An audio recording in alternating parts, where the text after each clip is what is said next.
Fairy magic. One day, Annie spent ages at the bottom of her garden. "What are you doing?" asked Mummy. "I am looking for fairies," replied Annie, "but there aren't any." "Come on," said Mummy, "let's go back inside and I'll get you a nice drink." Exist. Inside, Annie sat at the kitchen table and had a drink of orange juice. "Maybe fairies don't exist," she said, sadly, looking up at Mummy. "Of course they do," said Mummy, giving Annie a lovely cuddle. "But they are very shy. Maybe you could write them a letter."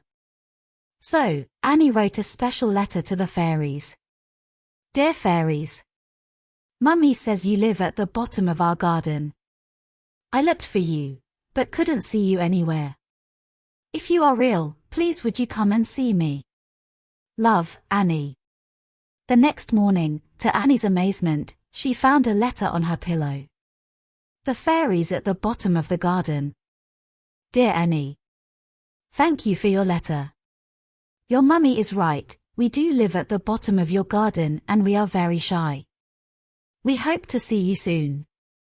Keep writing. Love, the fairies." Annie was puzzled by the letter. The writing looked a bit like Mummy's.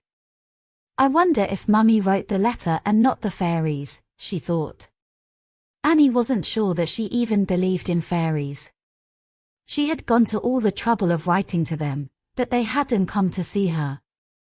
That night when Annie went to sleep, she had a strange dream. She dreamt that she was a fairy and the little fairies in her garden had invited her to their picnic.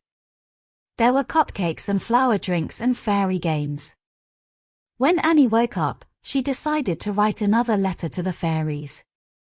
Maybe they are real after all, as she thought. "Dear fairies, thank you for your letter. Last night I had a dream about you. I would really love to see if you look the same as in my dream. Please, please come and visit me. Love, Annie." The next morning Annie came downstairs and found a postcard on the doormat addressed to her. On top of it was a cupcake that looked delicious. Annie felt very excited as she settled down to read what the fairies had written. "Dear Annie, it was very nice to hear from you again. How lovely that you had a dream about us. Here is a little gift for you. It is one of our extra special fairy cupcakes. Enjoy eating it. Love from the fairies." When Annie had finished reading the postcard, she sat down and looked at the fairy cupcake.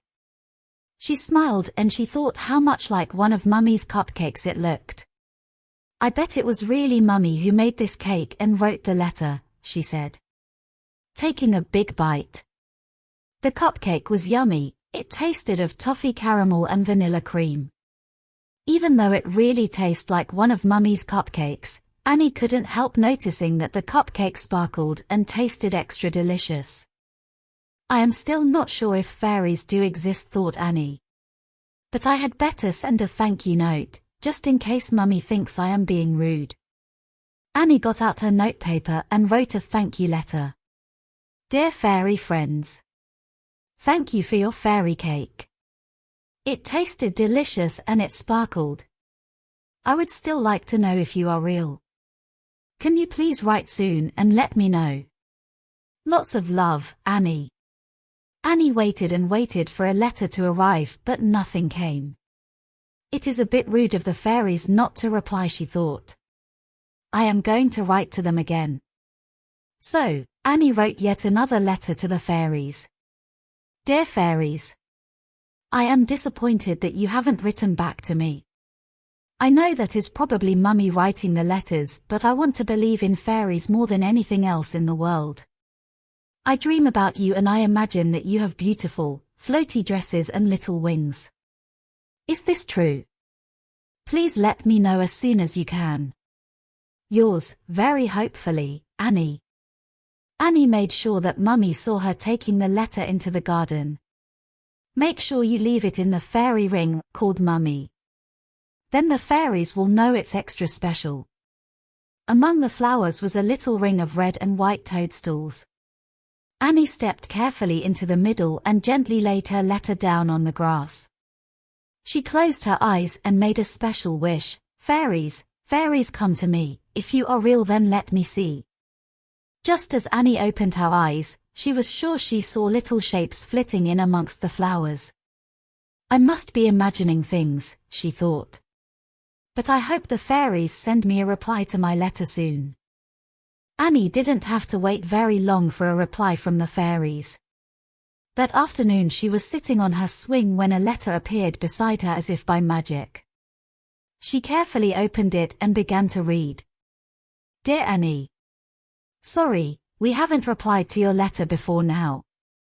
We have been very busy preparing something for a special friend of ours. Draw a picture of yourself as a fairy and your wish might come true. Much love, your friends, the fairies. I love drawing pictures, said Annie. She ran inside, found a piece of paper and began to draw a picture of herself as a fairy. She used paints and crayons, then carefully cut out the little picture. Annie took it to the fairy ring and left it there. The next day, Annie found a wonderful surprise on her pillow. It was an invitation to a party from the fairies. We, the fairies, would like to invite you, our special friend, to a picnic at 12:30 p.m. at the bottom of the garden. With love, the fairies. At first, Annie felt very excited. Then she felt worried. What if it was Mummy who was secretly writing the letters? What if Annie got all dressed up and the fairies didn't come? If they didn't exist, she would be very disappointed. Annie ran upstairs and flung open her wardrobe.